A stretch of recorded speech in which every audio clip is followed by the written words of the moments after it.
Are we live? Fuck, sorry boys. Just getting ready for Monday night. Welcome ladies and gentlemen to the Back Yourself podcast. The lineups are out. We have identified who's playing and who's not playing. Well, 90% of it 90% of the league is not playing. Because last week we were lied to, you know. We saw Payne Haas, we thought, yep, let's take Broncos, and one day later he got ruled out. So I'm off this sport in terms of like where's the accountability for the punters, where like you literally knew that this prick needs surgery and you named him knowing he's not going to play. And one day, like, honestly, that pissed me off. And it wasn't even like, oh, we're going to be tricky and like we're going to name it in kickoff, like 1 hour before kickoff. Literally like 1 minute after we sent out Broncos plus 10.5, this cunt's ruled out. So thanks for nothing. But we're going to be a bit more cautious this week in terms of who we're expecting to play, who we're not expecting to play. And the round has become a lot more interesting because of some key, very, very key player outs. Chris, how are you, my friend? Very well, mate. It was a boring round, in my opinion, compared to last week's GOAT round. But all the injuries have turned this around, so I'm excited for round 4. Yeah. As always, it seems like it's going to be a great slate for Easter with everything going on all the clubs, all the injuries. It looks really good. Yep. Funnily enough, one of the clubs most impacted by injuries this week are playing on Thursday night. The Penrith Panthers go to Allianz to play the Sydney Roosters coming off their big win. Well, I guess both teams won big last week, but Penrith, for the first time in their franchise's existence, don't have one of their key players, Nathan Cleary. Two of them, yeah. Nathan Cleary pulls up with a sore hammy at the end of the game after his great performance last weekend, and there's reports that Isaiah Yeo will be not suiting up for this one. Fisher Harris. Wow. And Fisher Harris as well. So arguably 3 of their most important players are out for this fixture. Roosters lose Sandon Smith, who gives a shit. Luke Keary's back. Essentially their full strength, missing just Spencer Leniu and Lindsay Collins, who did his hamstring last week. Chris, obviously on the back of this news, a lot of shift in the market. This line was plus 6.5 in Roosters' favour, and they were about $2.80 head to head before the Cleary news broke. And obviously, apparently he's worth 50 points in a point spread, and now Roosters in some places are minus 4.5 or minus 3.5 depending on where you look. Tell me which way you're leaning in this one now that we know what the player movements are. Back Yourself Premium got it on early and they were on plus 4. I hope all you guys out there actually got on it at plus 4 because we sent it out as quick as we could. It was lightning fast. We didn't get any information before. As soon as NRL Physio and all the other sources got the report, like, that was as fast we could send it out. So there's still some spots for plus 4, plus 2 available at that point, but hope you guys got on. But look, Penrith are basically invincible if they win this game, in my opinion. Roosters, you have everything to play for, everything to win in this game. I guess there's a lot of pressure on you guys as well. Because, for me. Well, other than you, that they get the job done and not slip to 2-2, and Penrith go to 3-1 after losing the first round. Penrith should be 2-2, and then you should be 3-1 with the injuries out. So it's a bad spot for not a desperate team, but a team that we know that's always going to put in the work every single week for Penrith, and they really don't have much to lose. They know that their best 3 players possibly are all out. They go to Roosters, which was always going to be tough even if they were playing. So they're going there with nothing to lose, really. If they lose that game, no one's going to say, oh, Penrith, oh my God, it's a regression. So I'm always scared of these types of games because I always feel like there's one team that's the obvious side, but they have a lot more pressure on them than everyone thinks they do, and Penrith don't. Which is weird because Penrith are the 3-time champs, but in this situation with Cleary out, it means a lot. But look, Penrith, it doesn't get any easier, and that's kind of my forward thinking. As much as plus 4, look, we took the value for Back Yourself Premium, but there is still shaky signs that they might not cover the line, and Penrith also don't have maybe all 3 stars again the week after, and it doesn't get any easier because they go to Brookvale. So they have 2 weeks of kind of prove yourselves who you are. You guys are just not just Nathan Cleary. So if they're just Nathan Cleary, then they're going to get bent over twice. If they are more than that, then they're going to have a very good game on Thursday night. in my opinion, I don't think they are more than that. Like I mentioned, it's their time for regression at the start of the season. I didn't expect all these injuries, but things like this happen in a season, and when you've won 3 premierships in a row and you play that long seasons and that many tough games, things like this are going to happen. And I guess this is coming for them in a way. And I cannot see them overcoming this as well, but it's going to be a joyful game. Regardless, I'm sure it's going to be enjoyable. Roosters. Literally, the stars have aligned for you to win this game. We thought about 3 or 4 days ago that you're going to be playing this game without Sandon Smith, without Sam Walker, without Luke Keary, And Collins. and Collins, and Leniu, and we thought that Penrith's going to be close to full strength, obviously only missing Fisher Harris. And in the last 72 hours, not only is Luke Keary back, not only is Sam Walker back, playing, but Nathan Cleary's gone. Isaiah Yeo is probably not going to play in this one either. And you're essentially playing a B-Tech Penrith team. If you can't beat them at home, then you honestly should hang your head in shame, because you're never going to beat them. The revenge factor is obviously here as well, because back-to-back games last year, Roosters got absolutely massacred by this team. First one in Bluebet, honestly might have been 48-4 or something ridiculous, which I remember because we were on 13 plus. Yeah. I was arguing that Roosters are the sharp side at plus 4.5, but they were the blunt side. And obviously we backed them again like rats the second go around, and Penrith 13 plus them again. So obviously a lot on the line for you guys. As Chris mentioned, hell of an opportunity to be 3-1 and put Penrith to 2-2, who are probably going to be a side that you're going to be competing with for one of those top tier spots. And this could be the difference by the end of the season in playing Penrith at Allianz in the finals game or playing them at Bluebet, which history has come to show that you're not going to go to Bluebet and get a win in a finals game. So Roosters, we're not asking for much. We literally have 10 points of value the other way. I don't want you to, I'm not satisfied with you bombs covering plus 6.5 or plus 4.5 or plus 2.5. You should cover the closing line. 4.5. Look, there's always going to be that extra juice that you have to pay when you're backing Penrith. And if, as Chris mentioned off camera to me, you took away the logo and the jerseys, this honestly should be like 8.5. They literally have no players. And Roosters are close to full strength. There's no excuse to lose this game. Just take care of business. Carry on. Hopefully, who even knows, Manly can beat them for you next week as well, and they'll be 2-3, and you guys play Dogs. So as far as I'm concerned, they should give you 4 points if you beat Penrith, and then you'll be first on the ladder. Well, look, just imagine their South Sydney jerseys, Roosters. It's not hard. Yeah, literally. You seem to play like guns the week before, so speaking of South Sydney, take care of business here, boys. Don't fuck around. I can't believe that. Speaking of fucking around, these guys are pricks. Look, there's a host of changes. There's hosts playing again, which hurts me. But look, there is no better get right spot for you bombs than to play the worst forward pack in the league in the Canterbury Bankstown Bulldogs. The line is 5.5. Are you guys that bad? Are you guys that fucking garbage to not cover against Dogs? Look, I have no doubt that Dogs have been playing with their heart on their sleeve the past 3 rounds, and I expect nothing more this week from them as well. Obviously, they normally give it a crack on Easter, but they just haven't had the troops the past few seasons, and Souths normally by this time of the season are playing pretty good footy, so they've had some big scores put on them, which is a bit concerning, because Dogs would be wanting a bit of revenge, but you don't always get what you want in this world, especially when you have those forwards. So Souths, like I said in the review of last round, you guys are just getting murdered in the middle of the field in every single game so far, but you've been playing the creme de la creme of forward packs.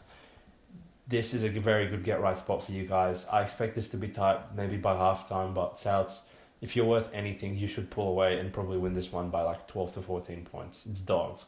They can't even score. So I'll be very concerned. Honestly, if Souths win this by 2, I would be you may as well have lost. Yeah. Sure, you get your first win and you're 1-3, but you have 3 50-point losses and 1 win by 2 against Dogs. They're like Raiders 2.0. That's literally just enhancing the point that you guys are asked. So if you're worth anything, you should win this comfortably, and that's what I'll be expecting out of you guys. Yeah, I agree. South, you played 3 great teams. I think we said it in the review. You've played 3 potential top 4 teams in a row. So I understand, but obviously the performances have not been up to par, which is what the media all sees, and all the reports around who should play where, what JD should change around. JD pretty much undid his changes outside of Hawkins today, because Hyvili is now onto the reserves, and because Cheekham has to come in. But anyway, look, it doesn't matter who you fucking name, you bombs. It's Dogs. Yeah. I understand. 3 games in a row, Dogs have been pretty resilient, if you think about it. But in terms of point scoring, they still cannot score. Don't let the Titans 32 to Titans. Let's just say at halftime it should have been 6-0 unless kick-out brilliance doesn't show up. And to be 6-0 with the way Titans were fucking playing, Yeah. South, you guys will be ashamed of yourselves if you don't cover 5.5. Yeah, literally. And I think, look, rotating some of the fours around, bringing Damien Cook back. I know, Burgess is just shit. But, look, it might spark you a little bit. You've dropped Kepi, which is good. That's great. It doesn't matter who you fucking name. Just live up to your name. That's all it is. Yeah. Cam Murray plays like Cam Murray. Latrell plays like Latrell. Seawalks even plays a shell of himself. You'll cover 5.5. It's Dogs. Yeah. So, I know there's a lot of people out there saying the culture's absolutely gone. They're all against each other. But, look, I get it. They've played 3 great teams. If they manage to lose this one, then, look, they might as well just blow up and bowl the club. The headquarters. Just get rid of everything. Yeah, I agree. I don't think that's going to happen. And the South's revenge tour is slowly coming. Clarkie, we mentioned this a few times in your live. They're officially now 0-10 against the spread. Their last game they covered was Warriors. An interesting fact for you. They play them next week. They play them next week. So, look, that's not meaning Dogs are going to cover, but it would be pretty funny if they don't cover until Warriors and then cover against Warriors again. But I don't think that's going to happen. It's going to come one game early, 5.5. If South even played half to what they were supposed to play at the start of the year, this would be 10, if not 12. So, look, Dogs suck. There's no way anything I saw in that Titans game to say Dogs are much better. Shout out to you guys for winning your first game of the year, but we're really proud of you. Titans were really, really, really bad. Yeah. And they had lackluster players. Look, if this is how bad Dogs are, if you think of it this way, Dogs would have been underdogs if Fafita and Campbell played in Belmore. Yeah. Rightfully so. And now they win 32-0 and everyone thinks they're gangsters. Well, Dogs. I feel like it's more, no one thinks Dogs are good, but everyone, nobody wants to take their hard-earned money, put it on South after the public loss that they had on Friday. Yeah, well, they put their hard-earned money and put it on other teams, which we'll discuss later. Other scumbags. So, what would you put this line if you were the bookie? No, it's right. You can't put South -8. Yeah, you can. No, you can't. It's Dogs. No. I think 6.5 is right. 5.5 short. 6.5, 1 try. Look, it's South.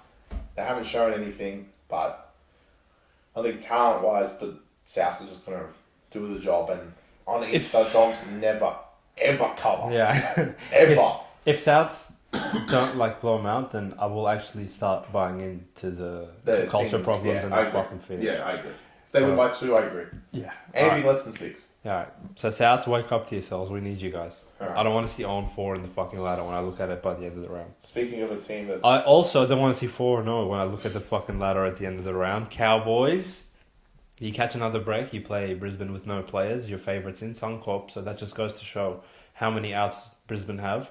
Obviously, no Reece Walsh, no Payne Haas.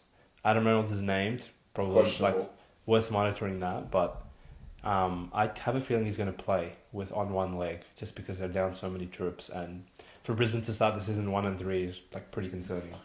Well, you might as well scratch it 1-4. So. Yeah. So, low key, quietly, very important game for Brisbane, and I don't see them as the type of team that's just going to bend over and quit until they get their players back. I expect a big effort and a big performance from them, but in terms of execution, me and Chris have been going on about it for 12 months.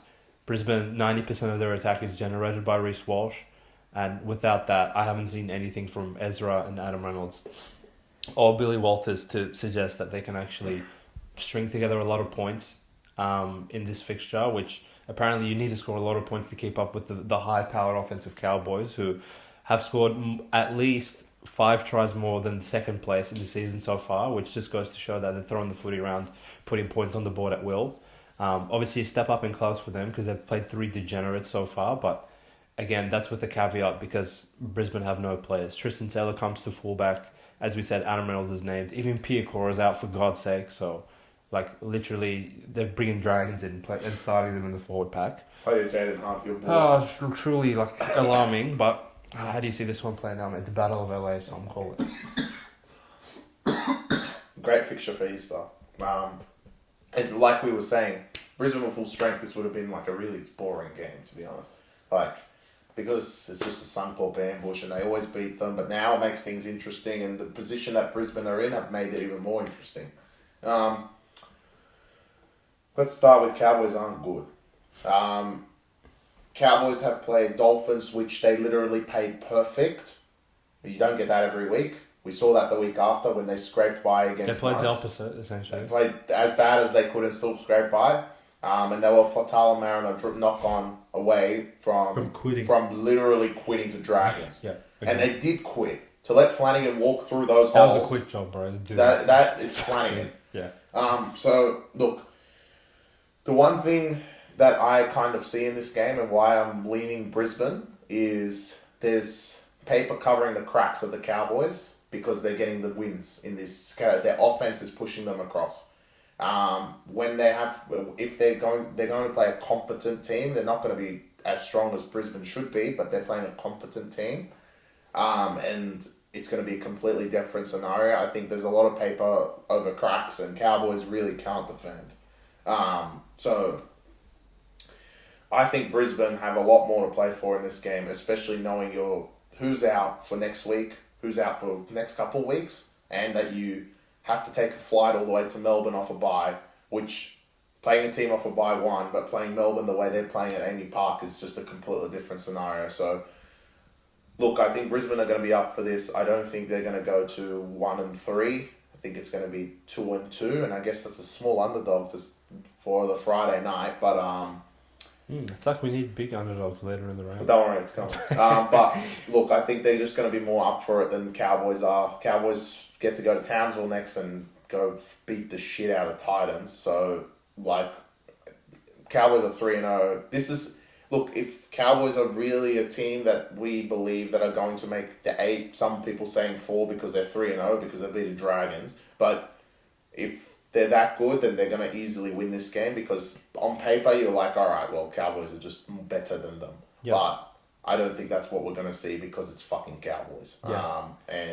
I don't think everything's been exposed for them, and it will be this week. Honestly, these pricks have such a good opportunity in front of them to go and win this game against Brisbane with no players, and then go play Titans at home again with no players, and be 5-0, where we might have Penrith be 2-3 and Brisbane be 1-4 if this goes the way that it might go. So huge opportunity ahead of Cowboys, but this one's a bit tricky for me, right? Because there's nothing sharp about taking the 3-0 team that everyone's seen put up 40 points the previous week and in round 1 on Sunday afternoon footy.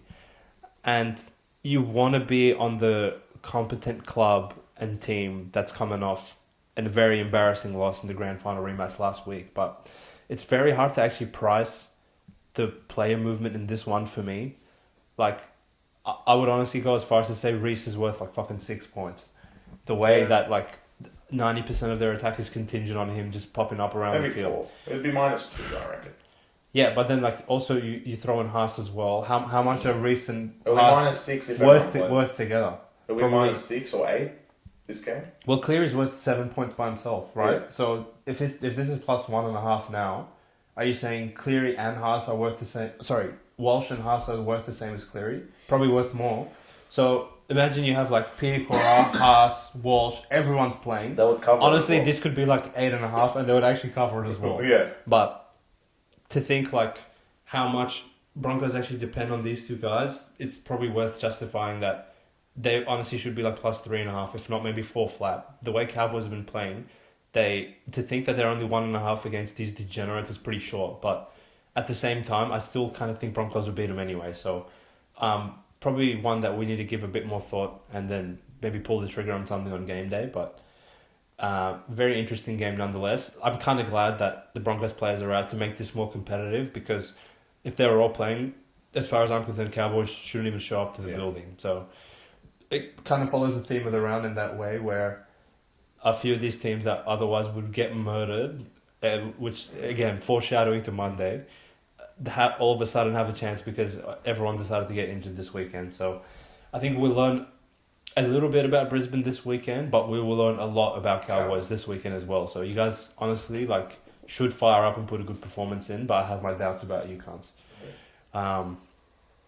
A team that Chris has apparently no doubts in. The floor is yours, my friend. The mighty Red V. Red V playing on Easter Saturday at the Gong. They play the Manly Warringah Eagles. Dragons off. It ended up being embarrassing, but the first 20 minutes looked like you guys were back to what you were doing at Titans, if not better, because you were beating the shit out of the Cowboys, and then Fatala Mariner dropped it. Fatala Mariner drops out. Dragons line up, honestly, in as shit as they are, they're still arse. They are full strength, pretty much, for this. Everyone is back. Saul returns, which is huge. Liddell returns. Thank God Marshke goes to the bench because he was garbage. So, why am I hyped on the Dragons? Look. Because you like them. Other than the fact I like them. First of all, shout out to Zarafos brothers. Shout out to you boys. You guys are always the enigma of believing them or not, because sometimes you believe them, sometimes you don't. But I'm going to believe in them this time. Look, Dragons are in a good spot. As far as I'm concerned, last week, it's just that thing went against you, and I get it. I get when things go against you, I understand, but I trust Flanagan. In this situation, you got Shane Flanagan playing his old head coach, which was Seabold. And for me, it's more Manly's incompetency than Dragons being fantastic, because we know Dragons are shit. It's Manly can score, Manly cannot defend. And it proved last week that it's not even the fact they can't defend. It's that they jump to a lead when things are going their way, and then they quit. And look, as you could say, oh, the Parramatta bench came on, they just beat the shit out of them, that's what I said on game day, this is what's going to happen. But still, you are 14 points in front. And if you didn't score that garbage try at the end of halftime, it was the same situation of what happened to Dragons. Literally. Dragons were also 14 points in front. So it's literally the same. Yeah, literally. So the Garrick try at the end saved you guys a little bit. But if you actually incorporate the Garrick try, after that, you guys did not score the rest of the game. So, look, the one thing I said about Manly in the review as well is that they seem to be tired at the end of this game for whatever reason. And I kind of think this is one of those games that they're looking ahead more than anything else. Manly, after winning the first two games against South, and then beating Roosters, being 2-0, going to Para. Look, that's 3 tough games in a row, and now you kind of have that easy game, which is kind of like, oh, okay, cool. And next week, you guys are going to think you have a mad chance, and you guys actually do, because you play Penrith. And Penrith don't have their players, and you're back at Brookvale. So it's kind of a look-ahead game. You're kind of thinking, look, Dragons, look, if we beat them by 4, it's all good. And I think Dragons will be more up to the fight than what Manly is going to be. Dragons, I still don't think they're that bad. Things go against them, they quit. It's Dragons. We expect this from bad teams, but Manly have been shown against Parramatta that it's exactly the same with them. Things go against them and they quit. I think Dragons can pile it on this game. I think 8 is absolutely disrespectful. They should be 6, but I don't see how Manly can be $1.33 on the road after what they just showed. Interesting, mate. Interesting. So you're on the Dragons. I think the Zeraforce boys are not on the Dragons. So. Everyone will be on the Dragons because you know what the free play is going to be on Saturday. Yeah, come on. So the way I kind of analyze this game, situationally, to carry on what Chris said, it kind of is like a spot for Dragons in this way. The fact that Manly are playing Penrith and they go back to Four Pines Park the following week, I wouldn't like feel bad saying that, like, why the fuck would you guys go to Wollongong and try to put like a massive performance in Dragons? Who gives a shit? I'd probably feel more so that way if they had beaten Para, and then we would get 10.5 in this game, and then I'd be all over it. But when I analyse Manly, if anything, to me, they're actually just a more talented version of Cowboys. You give them possession, they'll throw the footy around even more so than Cowboys do, which we saw in the first 10 minutes of the Eels game.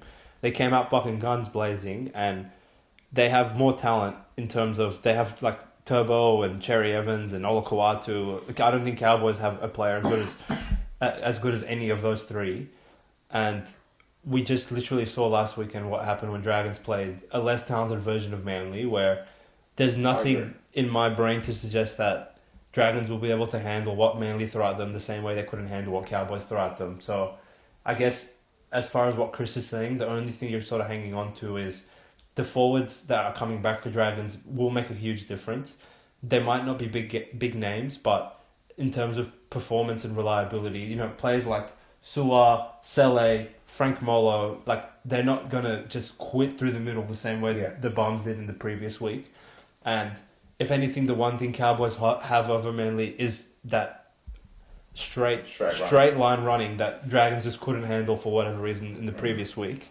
So in terms of like a style matchup in this one, it probably helps Dragons a little bit that they're not going to just get murdered in the ruck again. And I'm sure that's what Flanagan will be emphasising throughout the week.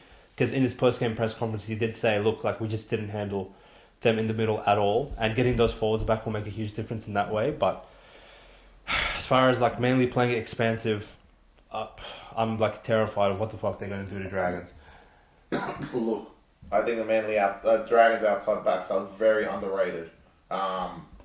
And Moses Sully knows all their players from training. So I think, look, there is a lot of, offensively, I do not discourage what Manly is going to do. But look, I'm not saying that they're going to score 20 points at least.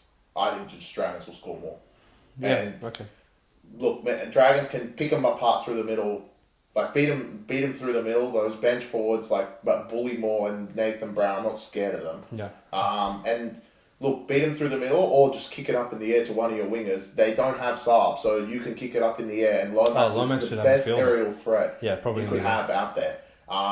And the centers are competent. Like, as good as Goal is going to be speed-wise, I don't know how the hell he's going to tackle Moses Sully out there. And Ravalawa, good luck to that edge. Yeah, so literally. I think, 8's a lot. I just don't think they will go there and try, one. And two, they might beat them, but they're going to concede. So I'm happy to take the points. Fair enough. Any home team getting 8.5 is always going to, like, not the easiest thing to just assume that the team's going to go there and cover, a la the Sharks game last week. And I'm sure anyone that was on Cowboys, including myself, was kicking themselves 20 minutes into the game of, why the fuck did I lay 6.5 on the road, where now we're like literally going to lose by 50. But again, coming back to these bad teams, when something goes against them, they just don't hang in there for long enough to see the end of it. So very, like, would you say this is your most intriguing game of the round to see how Dragons play? No, next game. Okay, so Saturday. There's a couple good ones. There's a few candidates, right? But Saturday, well, obviously there's only the two games because there's an ambush coming on Monday this round. But we end Saturday night in Gold Coast, where the 0-2 Titans play the 1-1 Dolphins coming off a bye. Obviously, we've all heard the news. No Tino. That's not breaking news to anyone, but he's out for the season. Jaden Campbell comes back in this one, and probably worth noting that David Feeder's named on the extended bench, so probably a 50-50 chance that he plays or doesn't play. But even if he does, I think it'll be in the limited role off the bench to sort of get his wind under him. You wouldn't want to risk him playing big minutes this early into the season. You lose David Fafita and you literally may as well quit on the season. So a point spread of 2.5 is interesting because I actually assume that off the back of the news that Tino's injured and the back of their last two performances, that how can you only put Titans 2.5 to anyone? But I guess not much love for Dolphins in the market either. I feel like if this was a public game against like one of the Showtime teams, we would honestly get like 10.5 in Gold Coast. Yeah. So it is what it is in that case. Talk to me about why you like Titans in this one. It's a bit short. The more you think about it, it's very short for how bad Titans have been. They haven't even scored more than 4 points between Dragons and Dogs. So, but You've been talking about players against the spread and who's been shifting the most. Cleary's been 7, Moses has been 6. Haas and Walsh could be like 8 if they both play. Campbell, as far as I'm concerned, is at least 6. In my opinion, Kinney is not a player. Yeah, I agree. Jaden Campbell is the best fullback. Fuck you, Manu/AJ Brimson. You're not good. Yeah. You will never get that jersey back. And I'm so glad Des has put him back to fullback. It's a big in for the Titans. There has to be life brought back to this team. Like Des said, I'm always... When the post-game interview comes and Des is sitting there... Look, I get Des. He doesn't show much. But if he's sitting there calmly, being like, look, at halftime we're down 12-0, one kick. Look, the second half, things happen. They got absolutely pumped. But as far as I'm concerned, he sat there calmly. He doesn't look stressed. He looks like, look... We know we're garbage.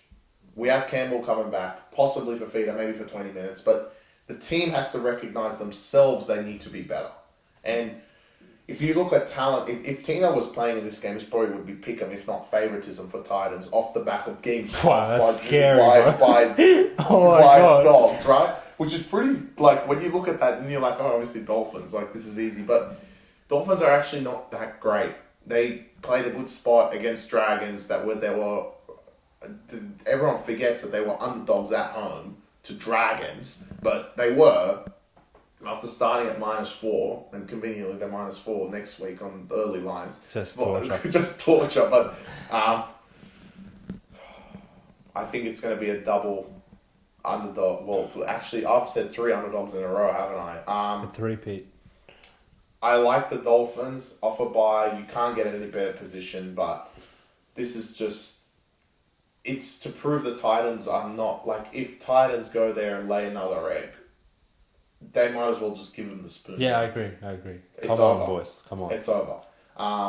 Is 2.5 right? Probably not. I think like it should be 4, more likely, because Titans are really, really bad. But in this position... If the line was 2 or 4, you're kind of looking at it like, I don't want to be on the wrong side of this when Titans come out to play, and I think they will. And for Dolphins, they got their win over Dragons. When you look at their particular lineup, it's not spectacular. They still have Nikorima and Katoa playing in the halves, which is fucking garbage. Oh, this game hurts me. But it's a painful game. I don't know sitting here what to say. If tipping wise, we're gonna have to do this later. Sleep on it till Saturday. But if I had to say right now, touch wood, I'm going to say Gold Coast Titans are bouncing back in this. Honestly, hearing your analysis reiterates to me that this line's wrong. It's wrong. It's not right. I want to be on Titans this week because I know no one else will be on them, but apparently no one's on Dolphins either because off the back of losing Tino on that pathetic performance at Belmore, where not only I wouldn't even say they didn't try, they were just incompetent. They were literally incompetent. How the hell is this only 2.5? It should be 4, at least. I know. We were saying after Tino got injured, this would be 8. I was like, bro, yeah, I can't wait to get on +6 or +5.5, with the juice, but 2.5, they're so bad. To only be 2.5 is genuinely concerning. What's everyone's...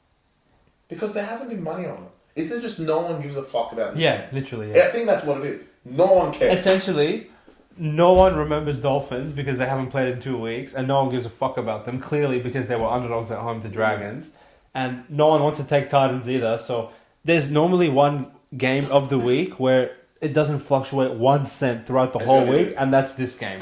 The early line shifted a little bit because Tino was confirmed to be out injured, so I think Dolphins were -1.5, and it went all the way to 2. Thank you so much. But Dragons, you guys will shift. But Dragons, you can't shift 8 points at will. So I don't know. My punting experience and brain is telling me take Titans, but analytically, 2.5 is fucking nothing for these pricks. They can try and not cover 2.5. That's the problem. Yeah, 2 is not enough. If Souths try, yeah, they'll probably cover 5.5. If they go out and quit, they won't cover, right? But with Titans, they can try really hard for 60, 70 minutes. And from what I've seen of their offense, if they don't score more than 16 points, I know Hammer Time and those guys offer by Titans will concede 20 to them. So Is Hammer Time not playing? Like, what's Oh, bro. Seriously. It should be 2.5 if Hammer Time was out. Yeah. This is ridiculous. It's fucking So, tired. like, what you guys are... We're analysing this for the first time, so you're like, Bro. well, this is easy. It's actually we not. know what we're going to say, but we're kind of on the fence because we like Titans. Yeah, essentially. And after Chris defended them, I'm inclined to take them, but I don't know why the hell this is only 2.5. It's fucking tired. Let's wait for game day. Maybe we'll get to 4. I don't know. Yeah. Maybe literally. someone will start caring about it and be like, why is this 2.5 Yeah, after this essentially. podcast? And they're like, alright, let's start taking No, Dolphins. so apparently Dolphins time is just the obscure match of the round. What's not obscure for me, Newcastle will go to New Zealand in the week 2 semi-final rematch where Go ahead, say it. obviously Knights got absolutely slaughtered, and I believe history will repeat itself here. Leo Thompson finally, after 24 months, is rehomed, and after killing Pappenhausen is out. See you later, pretty boy. And Warriors get some troops back in. Wade Egan's back, the billionaire's back on the bench, Nia Corey, and Roger Tuivasa-Sheck goes to fullback because Houdini's out injured, thank God. Can't wait to watch Roger tear it up. And honestly, Knights, like, you were the least impressive team in a win I've ever seen in my life. Beating that Melbourne team by 2. You cunts are fucking garbage. And I hope you go 1-26 for the rest of the season. End your fucking franchise.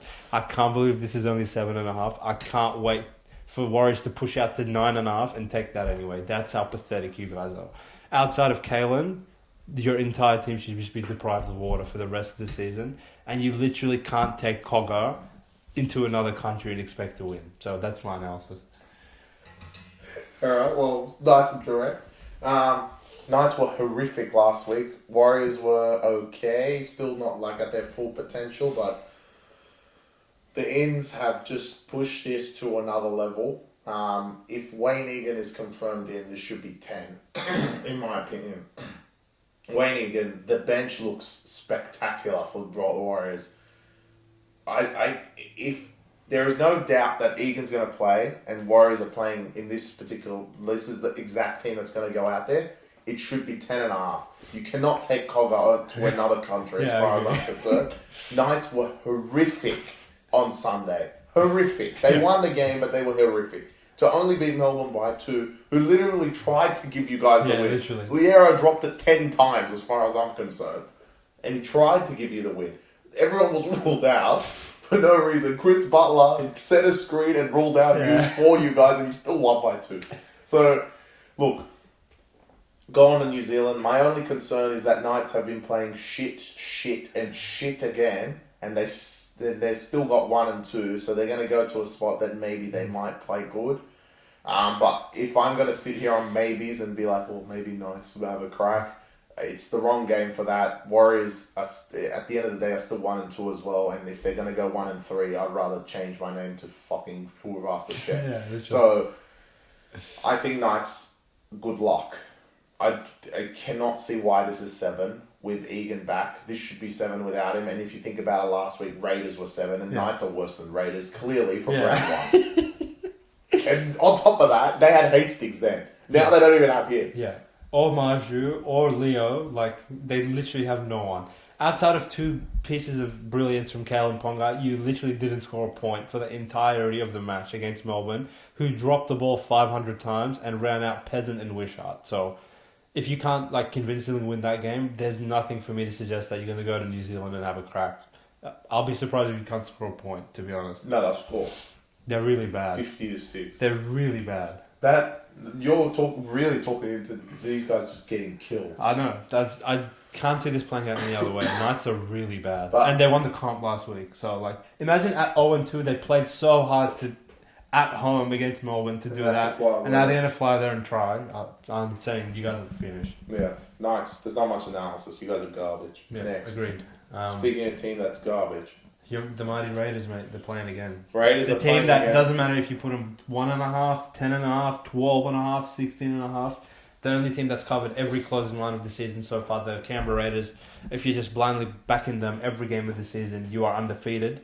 And they go to PointsBet Stadium with a sneaky low line of 4.5 points, obviously due to the cluster injuries that the Cronulla Sharks have in their forward packs. No Britton Nakora, no Hamlin Uele, no Rose Hunt, no players.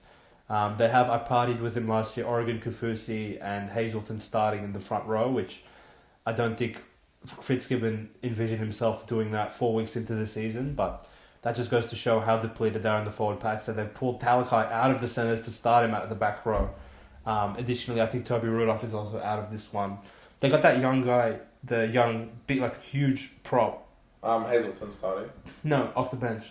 Oh. Remember round one, we were like, bro, start him. Who the hell's this guy? Oh, yeah, I don't know his name. Apologies that I forgot his name off the top of my head, but I actually think like he's going to bring some impact off the bench. Sharks, to me, would be truly scary in this spot if they had all of their big boppers through the middle. And I honestly would tell Raiders to not show up to the stadium, but Canberra being Canberra, they play Sharks again for the 50th year in a row with no players, and this is 4.5, actually trending towards 3.5 in some spots because the Canberra Raiders are about $1.85 on the spread right now. Talk to me about why you like the Cronulla Sharks in this spot with no forward. Well, why I like the Sharks is because to prove last week was just a one-off. If you go to this game, you're basically saying our middles suck and we need every single one of them back to have a crack. And also proves that Nikora is the best second row of the competition because without him, you guys have been garbage. Raiders, look, they just try. That's what it is, right? And I think this is a position of they'll try again. They can easily go 3-1 to start the year, which is amazing for them. But 3-1, going to play an understrength Parramatta and then Titans. Who I don't know who made their draw, but anyway. Well, they just played Dragons and Dogs. What am I saying? But the reason I lean the Sharks is because this is a one. Last week was a one-off. Talent-wise, you still lean the Sharks. Yeah. As depleted as they are, you still lean it because they have a former Dalian medalist and the back line is still better than Raiders, regardless. So I'm leaning the Sharks at points bet. You're not going to get very often -4 for Sharks against the bottom 8 team, technically, at home against anyone. This is going to be 8 any other day, if not more. And like you mentioned, if Sharks boys were all playing, Raiders might as well just went to Canberra instead of going to points bet. Last week, we completely understand there was an ambush of the field, which is going to happen in this round as well. It's just moved to the gong instead. But the ambush on the field, Sharks just could not get back in the game at all. Tigers played great for 80 minutes. And if they are to prove that they are actually still a top 8 team and have a chance in this competition, they need to bounce back regardless of who's out there. I don't care who's playing. Sharks need to bounce back in this game. I know Raiders score some horse shit tries, but if Sharks defend like they did before, Raiders might not score 1 point, like to your point, because they cannot score. They just score off garbage. So even with the outs, I think -4 is very short. It's still trending towards Raiders. I think everyone's going to hop on the Raiders. This seems like one of the easy underdogs, but there's no easy underdog. And I think Raiders off the road trip going to New Zealand, coming back home, knowing that they can go back home next game, is a tough spot. I don't think they will be 4-0 against the spread. I think Sharks will get the job done at points bet, as understrength as they are. And I think they run into a bye the next one, which would mean that they're going into a bye with a win, and then all the boys will probably come back at the same time. So I think they get this one done, go into the bye, and recoup after they lost the Tigers last week. Honestly, my analysis for this game coming in before I did my homework for the podcast was, if this closes at 4.5, I'm not going to touch this game because I think the line's right, but you just locked me in the Sharks. It's fucking Raiders. 4.5 against these pricks. It's not like they have Payne, Haas and Carrigan in their forward pack. I think like as soon as someone ushers the word Raider, everyone thinks, wow, yeah, real dominant forward pack, but they're really not all that. They have 2 players and one of them's 50 years old. I'm not scared of Hudson Young and Hosking, the Dalian player of the year. These cunts aren't good. And I think actually, in terms of being on Sharks this round, them getting ambushed at Leichhardt last round is actually the best thing that could happen for you, because I know they're going to have their heads switched on, and Fitzy's going to demand that they play a certain style of footy that is going to get him a long way in this game.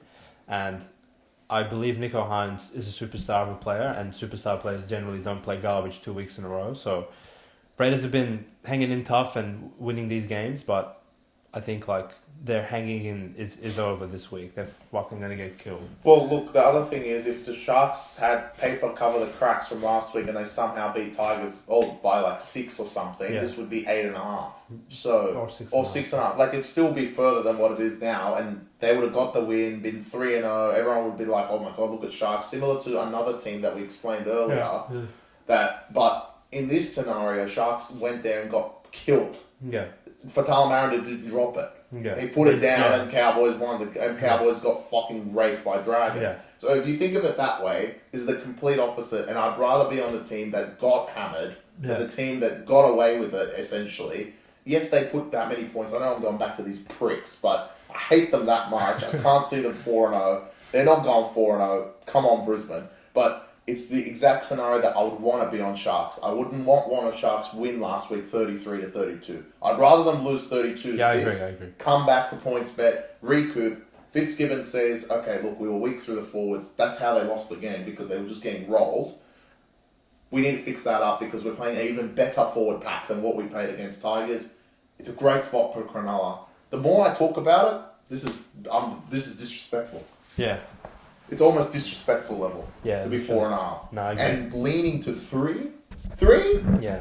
It's rated. If this gets to 3, like, I'm going to put a stupid sum on Sharks. This is ridiculous. It's rated. And honestly, the fact that Sharks go into a bye next week, I think they can literally push all the chips to the middle of the table for this game. Coming off getting murdered at Leichhardt, being back at PointsBet where they've traditionally played very well. The conditions of the match, I'm pretty sure it's sunny. Yeah.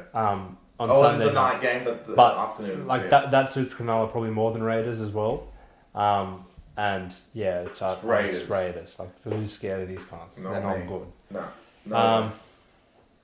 Now the Easter special of the weekend. Obviously, we have a game on Monday, which if you have a wife and kids, go to the Easter game. Everyone's going to be on annual leave. It's always a great fixture. The Tigers and the Parramatta Eels playing at Bank West at 4 p.m. sharp on Monday. To the random tradition that they've made on Easter, to be honest, but it kind of works in a weird way. It's very nice, and it's worked really well. As we saw 2 years ago, regardless of how garbage Tigers are, and they have been garbage to be back-to-back wooden spooners, they do fire up for this occasion. So you tell me, Chris, do you think they're going to fire up again? Probably worth noting that to continue the theme of this round, Mitch Moses has confirmed that he has a fractured right foot and he will be missing 2 months. So Blaze Talangi, believe it or not, partners Dillbags in the halves for this one, and apparently Bryce Cartwright is playing with a broken rib cage. So I don't know who this guy is, but he apparently wants to go out and offload. So likely will be a late out. I don't think Brad Arthur's going to go risk this guy, especially if he's that fit that he's going to be named. He probably only needs to miss 1 week and then comes back next week. Which, look, it's Tigers, but it is a key out because Parramatta's game has been purely the last 3 matches, beat the fuck out of them in the middle and just keep going through it. And they lost to Penrith, but it worked 3 times in a row technically. And they're not playing a forward pack that's any stronger than that they've played in the past. But they're playing the Tigers, who are competent, but like I've said 1,000 times, and I'll repeat it, you're playing the best forward pack in the competition right now. And with Cartwright as well, they're honestly, when the boys come off the bench, it's unstoppable through the middle. But Tigers get to play them without Mitch Moses, which I'm sure a lot of Tigers fans are enjoying that, because when Tigers hear Mitch Moses playing for the other team, they know he's going to put on a show, and he always does on Easter. But without Mitch Moses, it's Dylan Brown running the ship with the King Gutherson. The line shortened from 12 all the way back to 6 with the news that Mitch is not going to be there, which is very odd for us because he played the whole game, unlike Cleary. But it is what it is, and Parramatta now are 2-1 off playing probably their harder games, which were Penrith and Manly, and then now they get to play Tigers and do a dog shit Raiders back in Canberra, which they always beat the shit out of. But the line is, in my opinion, absolutely perfect. You can't put Parramatta any shorter, and you can't put any Tigers any longer. Yeah, you can. No, you can't. They're fucking shit. No, I think it's absolutely on the money. Parramatta will struggle to score without Mitch. He's been playing probably, I don't want to say the best footy, but he's been playing fantastic the last 3 games. The good thing is, complimenting him, Dylan Brown has been much, much better. Running the ball, he has been doing his job very well, but he has a different role this time around because he's going to have to kick the ball. And Brad Arthur's basically said, look, Blaze, you're just going to run it. And then Dylan Brown's going to do the kicking, which you're kind of like, oh. And based on Aiden Caesar's kicking last week, yeah, they're going to pin him back, but Parramatta do get a big in of Sevo. Simonson's actually on the reserves as well, so they could get both back in the 1 week, which fixes up their backline as best they can. In my opinion, it is on the money, but Parramatta have been fantastic, and I'm not taking the 1 win from Tigers, putting it into this game and being like, they shouldn't be giving in this many points at all. Tigers are fucking garbage. -6. If it gets to 5, disrespectful. Okay, so you think the line's bang on the money? I think it's right where you want it. Do you think it was bang on the money when it was 12? No.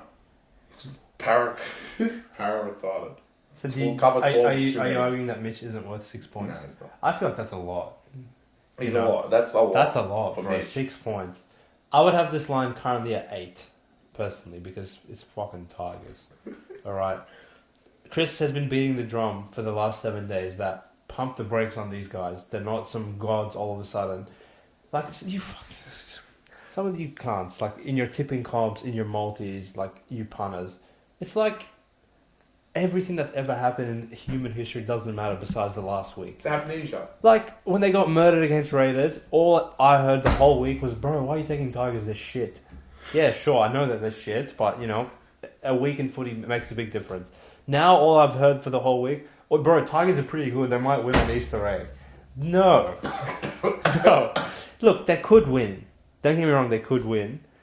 If maybe Benji came out of retirement with Robbie, with, you know, all the boys from back in the day, Hyington, Bryce Gibbs, yeah, maybe they would win there. They're not winning. Para, they're playing, as much as it pains me to say, because traditionally I have not liked them whatsoever, but they're playing some fucking good footy.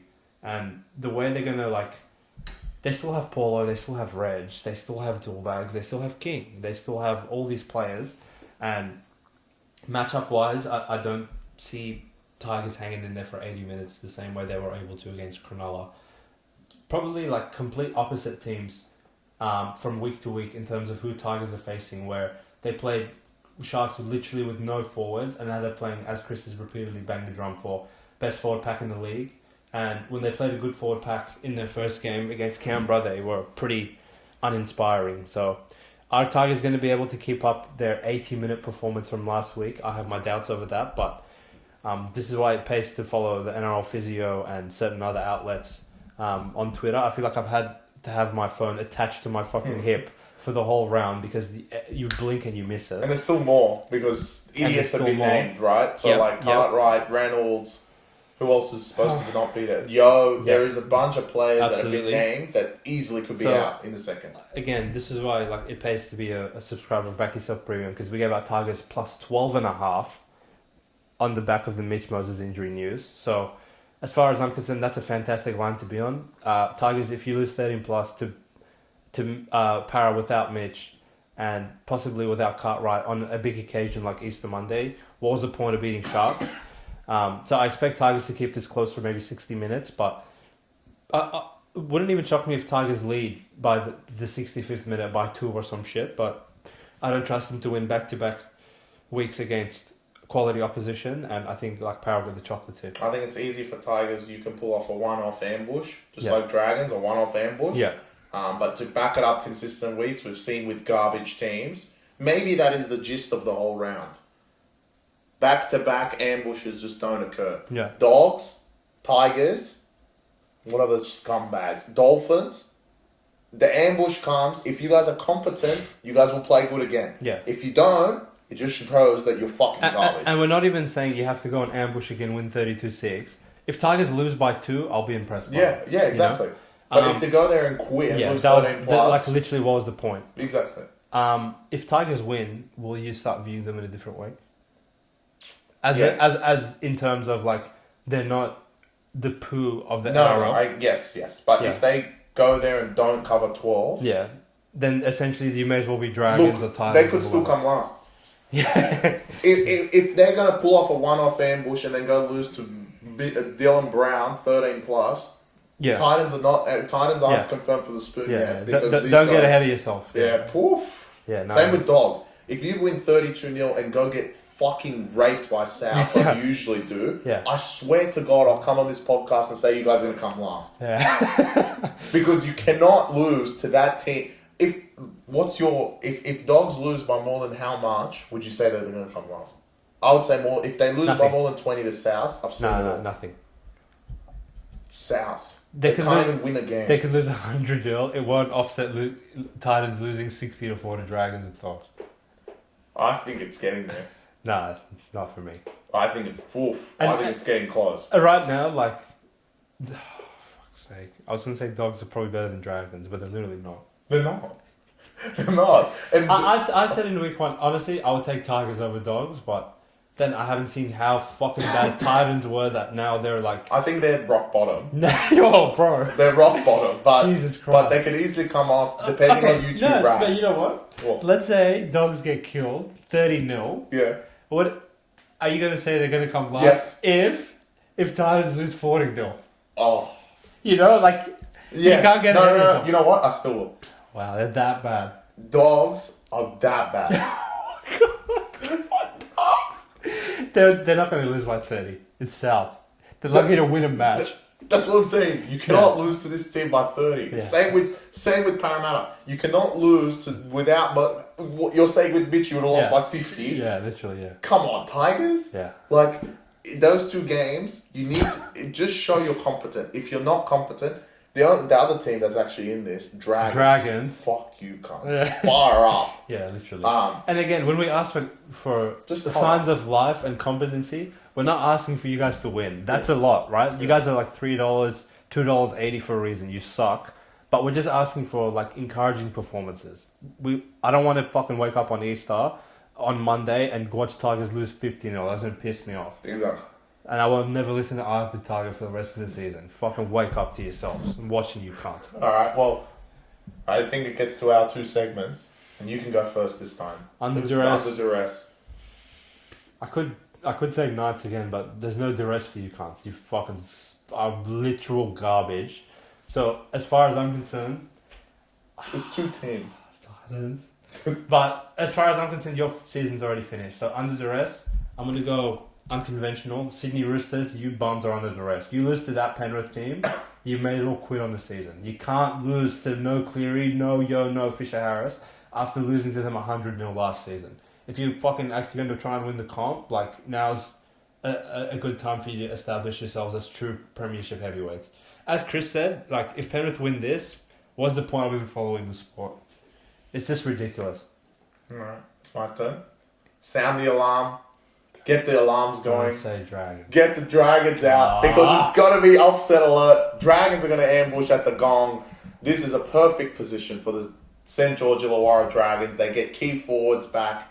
Last week, trust me, for Talamara puts that down, you would have won that game by 30 plus. It is a knock-on. I'm not going to discourage you guys and push you all the way out to 8.5 against a Manly team that we know can't defend. I know Manly can attack. I know they can put points on the board, but like they showed against Parramatta, you get 1 or 2 calls, and all of a sudden Manly can't defend anymore. I trust the outside backs. Lomax in the air. Put Lomax down for a try as well. There is no way Wenger or his mate Paulo are going to catch it over him. This is a perfect matchup for the Dragons. Upset alert. Dragons outright. Let's go, boys. Right, fire up Dragons. We like you guys. Yeah. And the Zarafos brothers, they've been down for about 2 weeks. They need something. They need some life. They need something to smile about. Well, I think they play some idiots the week after as well. It's Dragons. We'll take it 1 week at a time on this podcast. Dragons, yeah. All right. Let's go Dragons. Let's go Roosters. Let's go Tigers. Let's go Sharks. Let's go Broncos. Let's Oge.